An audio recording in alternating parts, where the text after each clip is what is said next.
The athletes on the line then for this men's World Cross Country Championships of 1997. The distance ahead of them, some 12 kilometers, just over 12 kilometers.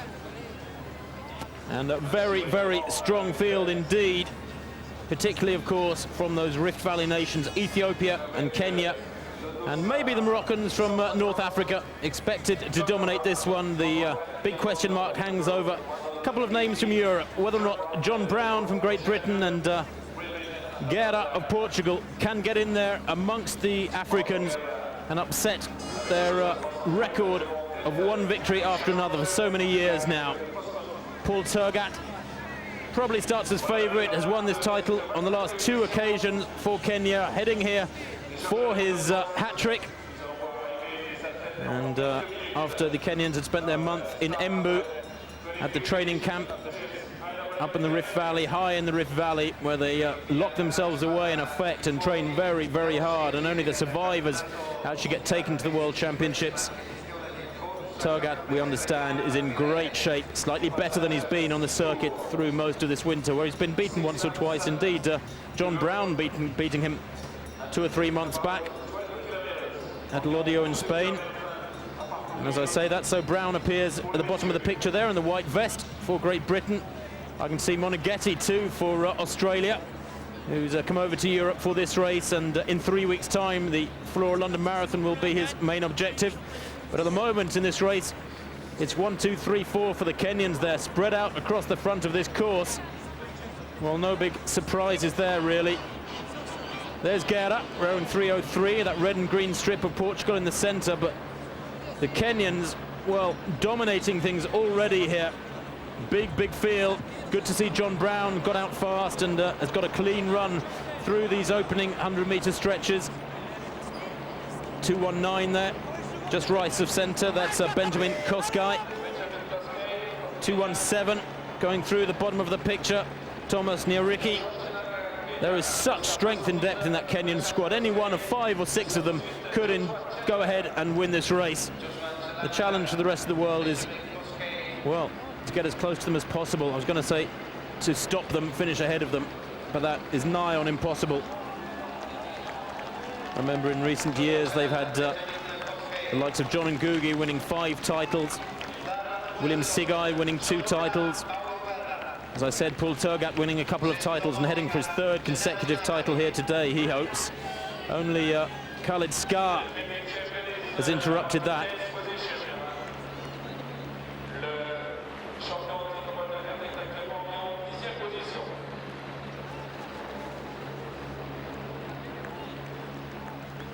Khalid Skar, of course, lifting world titles in 1990, 91, 1990, 91.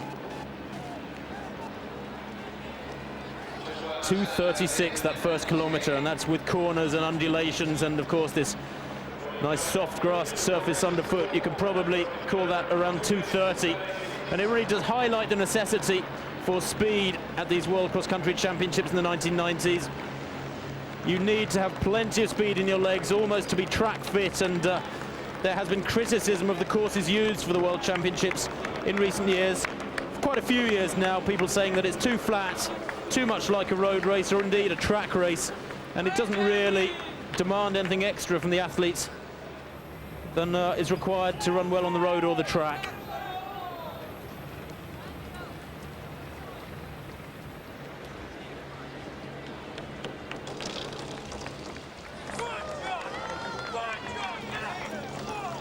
.217, 2:18, Nyariki 2:17, 2:18 is Chalanga, Joshua Chalanga. Not a particularly familiar name, but Nyariki, well, finished 5th in the Kenyan Championships, but he's a sub-13-minute man on the track for 5,000 metres, and that means he has got real class, real strength and speed, all the qualities needed for cross-country running. 27 there to the left of picture, wearing the Belgian strip, is Mohamed Mourit, 26-year-old, who has an interesting background. Mourit, formerly from Morocco, held out with the Moroccan Federation, tried to run for France, didn't find that an easy route, moved to Belgium where his brother was living, And this is his first time in a Belgian vest, though obviously of Moroccan extraction, and looking very comfortable indeed there in third place as this field files through. Moneghetti back towards the middle of the pack now. And until this pack sorts itself out, and then 2 or 3 laps have gone by, some of those men are going to have trouble getting through, even if they want to. It's very, very dense there, and this course maybe a little too narrow in places. 2:40 there, it's Gear, another little Moroccan who's broken 13 minutes for 5,000. But of course, John Brown is a man who's running with enormous hopes resting on his shoulders, has spoken with great confidence of what he feels he can achieve. Plans perhaps to run a marathon in the autumn in Berlin, and to run the World Championship 10,000 in Athens this summer, although his wife will have had a child in June. He's based himself in Vancouver for the last year or so, John Brown, and obviously it suits him well. He's had a great winter, winning that European title back in December by some 35 seconds from Guerra. 2:49, that second kilometre, bring them to 2 kilometres in 5:25, so not a great deal of let-up.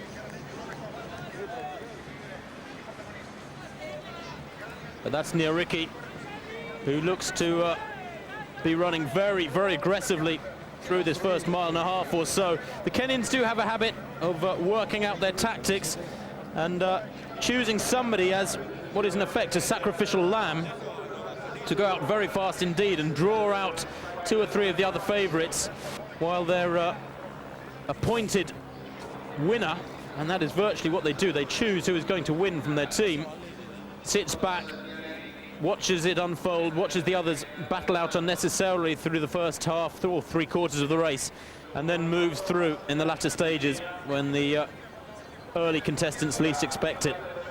But Nyariki here is no mean performer himself, and I just wonder whether or not this is an independent piece of running from him, not running under team orders maybe, but running for himself. He's very, very powerfully built, very stocky in the legs for a Kenyan. We expect most of them to fit the Paul Tergat format, really. Long and thin and rangy. But look at Nyariki there to the left. Very, very powerful legs. Big man, heavy, really, almost has a boxer's upper body too. But how effective he has been at covering the ground. There's the rest of that pack going through. Ray of Spain alongside Guerra. Italians obviously giving enormous support to their athletes. 196 was Vincenzo Modica just going through. All these men, of course, are certainly international class, if not world class in their own right. Tergat, speaking just a couple of days ago, described this as by far the toughest race in the world. He said, don't forget that men from the events 1,500 meters right up to the marathon choose to run this event, and you don't get just 3 men from each country, as is the case in the track or track world championships or Olympics. There are 9 men from each country allowed into this race, so you get the real cream of world distance running in this one, and it does make it particularly tough. Britain, of course, has had winners in the past. Mike Tagg back in 1970, following year Dave Bedford, and then Ian Stewart in 1975, but no European has won this title for many, many years now. Indeed, I think the last European was Carlos Lopez in 1985, when he took gold on home soil in Lisbon. Well, the split there at 3 kilometers, you may have seen, was at 8:12, but of course, when you take into account the terrain and the surface, that probably equates to around 8 minutes, and this is very fast indeed. The pack probably gone through in about 10 or 12 seconds down. Still a big pack, but it's gradually thinning out. Good to see Keith Cullen up there as well as John Brown for Great Britain. Join us after the break. Just over 20 minutes on the clock then for these 25th IAAF World Cross Country Championships. Coming to you from Turin on Eurosport. Thomas Nyariki has led from the early stages, as you can see from that, gone through 7 kilometers in 1934 and has a lead of some 60 or 70 meters over the chasing group, which is largely African. John Brown has begun to drop back now. That challenge from the European champion dwindled away after some 15 or 16 minutes of running. Hissou is in there too, though, in the red of Morocco, the world record holder now at 10,000 meters. Hissou set the world record at Brussels towards the end of last summer, and second in that race behind him was one Paul Tergat, the reigning world cross-country champion. Hisu expected to provide the strongest challenge to the Kenyan domination of this event, and that looks to be the way it's unfolding. Great running here, though, from that man in the Belgian vest, Mohamed Mourit, staying in that group of 8 or 9, chasing Niariki. 2-1-6 there is Paul Coech. He's a man who is much fancied to finish amongst the medalists. Rey of Spain goes through. Great running from him. 2-4-5 running for Morocco is Lassini. There's John Brown. He's really beginning to feel this pace now. It was so fast through the first 5 or 6 kilometers. And if people haven't been doing the speed work, if they've been sticking to the more rigid European idea of the year's training regime, then maybe they won't have got the speed in their legs necessary for this one. Brown, though, we know is in good shape, finished second in the 5 mils or Cinque Molini cross-country just a couple of weeks ago. His final preparatory race for this one. There's Gomez of Spain, a man who's a former top 10 finisher in this race, but on this occasion, the pace laid down by this leading group has just blown away so many world-class athletes. Hisu now is leading the chase. Tergat there, the taller of those two Kenyans, looking for his hat-trick, with Paul Coech on the near side, just cruising along. And the pace quite astonishing, despite these undulations and the twists and turns. This is a very good shot of Niariki, man who only appeared on the international scene in 1995, ran 13:13 that summer, and then last summer ran 12:59 for 5,000 meters, was still only 10th fastest in the world, would you believe?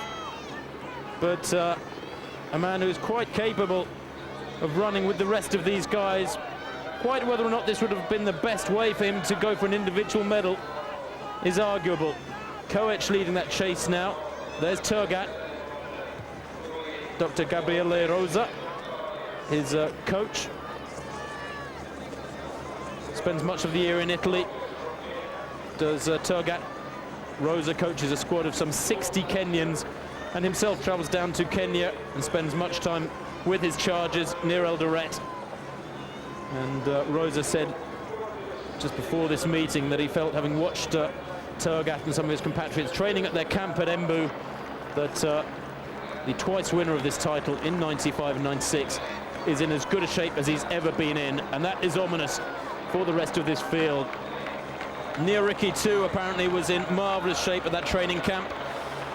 Of course, the Kenyans race regularly on the cross-challenge circuit through the winter months and get beaten fairly regularly too, most of them, but then they go away for that vital month at altitude where they don't bother to race. The preparation is very, very focused, very, very intense, both physically and mentally. Some of them get injuries and drop by the wayside, don't make it to this race, but those that do come out and are always in cracking shape.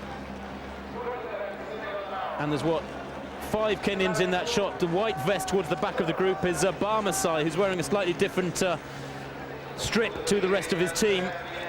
But with Niariki out in front, that means there are 6 Kenyans in the top 8. Well, Niariki has been the rabbit on this occasion, but it's taken an awful long time for him to be run down. I just wonder if he is in fact trying to go for the gold, and in the way that he sees fit, or as best for him. 25 years old, Niariki. As I said, ran 12:59 last summer, has also run 7:27 for 3,000, is one of that select group who have broken 7:30 for 7.5 laps. And that too marks his card as being a man with real speed over the shorter middle distances. Was 5th in the Olympic 5,000 final last summer. Tergat in 2nd place there with Hisu in 3rd. Took the Olympic silver medal at 10,000 behind Gebre Selassie. The Ethiopian, incidentally, in case you're wondering, chose to give this race a miss very early on this winter, having had problems last year at Stellenbosch. He tripped over a log on the course, and a year or two before that had problems with all the Kenyans around him and hadn't fulfilled his potential in this event. And I think he feels really it's just not for him. Doesn't fall at the correct spot in the calendar, and he doesn't enjoy really running on the grass as much as he does on the consistent surface of the track. And despite that world record indoors in Stockholm, under 13 minutes, remember, a month or so back, Gebre Selassie, He's not here today. What a shame, because no doubt he would be in this shot and he'd be challenging the rest of these guys for the individual gold. 3:35 being lapped, and apparently in a world of his own is Norbert Hariba of the Seychelles. Guess he's wondering why he's not on a beach lapping up some rays, what he's doing jogging around a park in northern Italy on an overcast day. Well, these three have reeled in Niericki very, very quickly indeed. Turgat it is who has done most of the work to close that gap in the space of about a kilometre. Hisu and Paul Koech, the other two to make up that quartet. But Niericki staying in front at the moment, as he has done for the last 8 kilometres, look. Now 8 kilometres is about 5 miles. They've covered it in 22:16. So you work it out for yourself. They're covering each mile in around 4:25. They're not hanging about.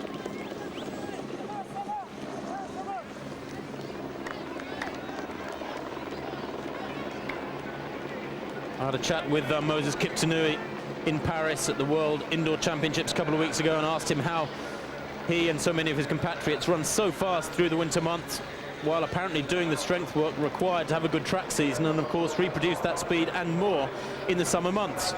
And he said, well, basically our training is very similar throughout the year. There's a nice blend of strength and speed work throughout each of the 12 calendar months. There's no great peaks and troughs, as has been the understood or accepted thinking for the distance runners training year. And maybe that's the way more and more of the Europeans and North Americans are going to have to start thinking and adjusting their training to cope with this sort of speed in March, because they are tearing along. Niericki there with that forward lean of his, refusing to give up that pole position. 2:45 for that kilometre, 10k look in 28:04. And if you take little rises like that one they've just come up into account, and as I said earlier, all the bends and twists and turns, then they're probably travelling at around 27:30, 27:40 pace, or at least the effort required is that sort of standard. And that really does sift the men out from the boys. And remember, they've got another couple of kilometres to go yet, around 1.5 miles to go. Hisu, for my money, looks very smooth indeed there in the red, the Moroccan.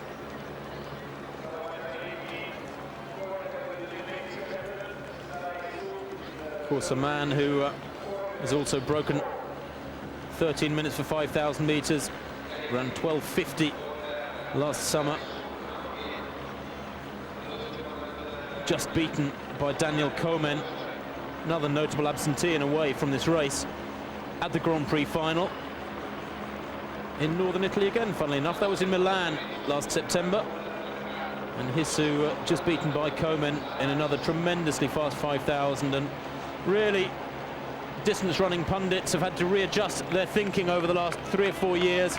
It used to be that anything under 13:10 or approaching 13 minutes was absolutely top-notch running. Don't forget, it's only 15 years ago that David Moorcroft ran 13 minutes dead, more or less, to set a world record for 5,000, and now it's gone right down to 12:45, thanks to Gebre Selassie.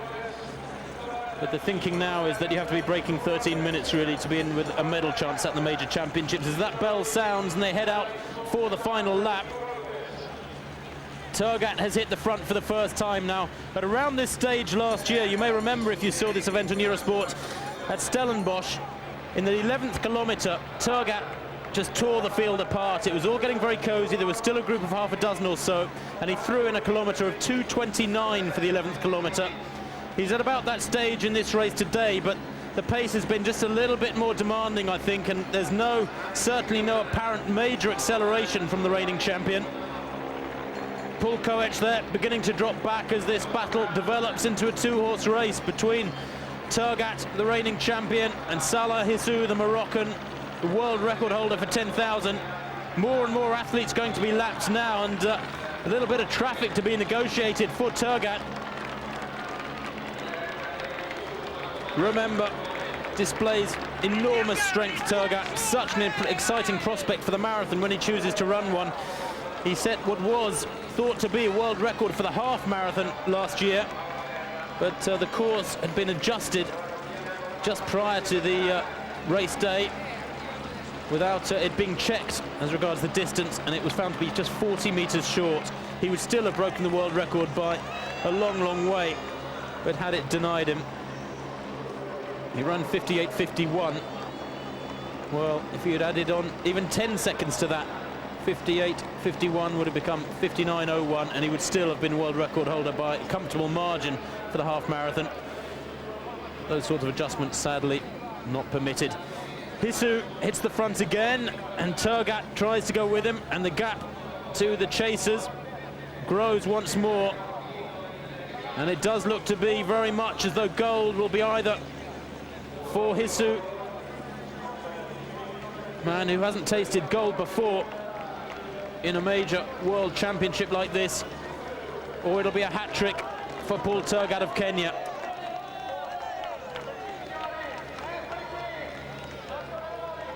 .379 there being passed. The man in the lovely red socks is Sergei Zabavsky of Tajikistan.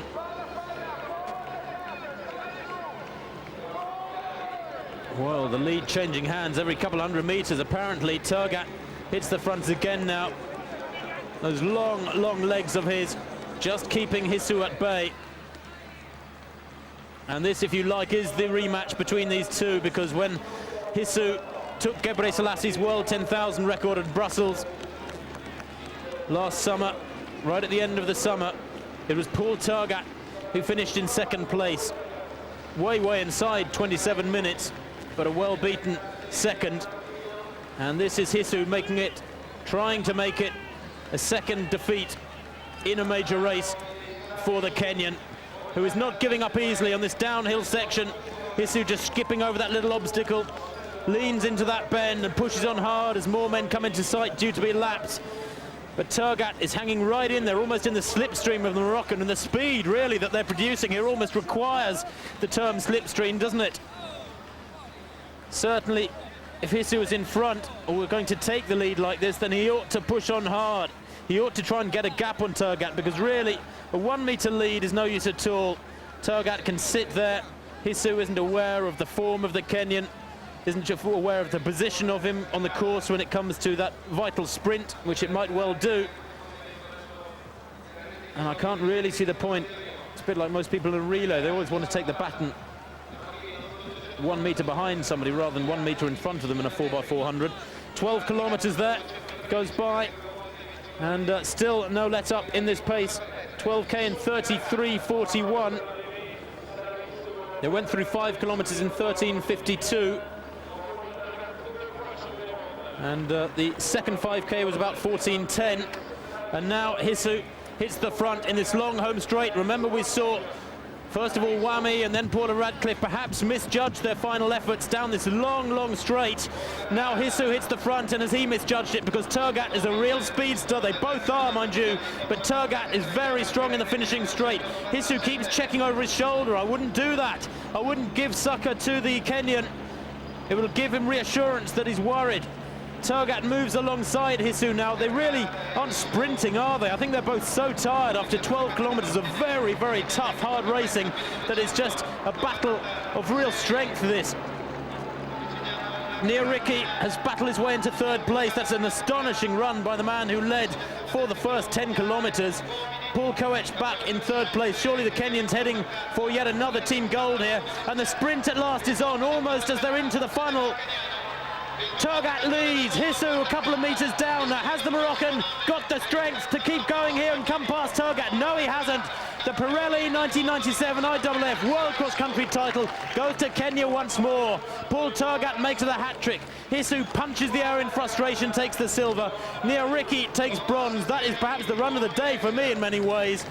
Paul Koech takes fourth place, and a big gap back to the men behind. In fifth, Murit having a little battle here with Barmasai. I think that is Barmasai coming home, and Murit it is taking fifth place for Belgium. He will be the first European finisher on paper, but of course in many people's eyes, as a former Moroccan until quite recently, will be an African finisher. Barmasai takes this.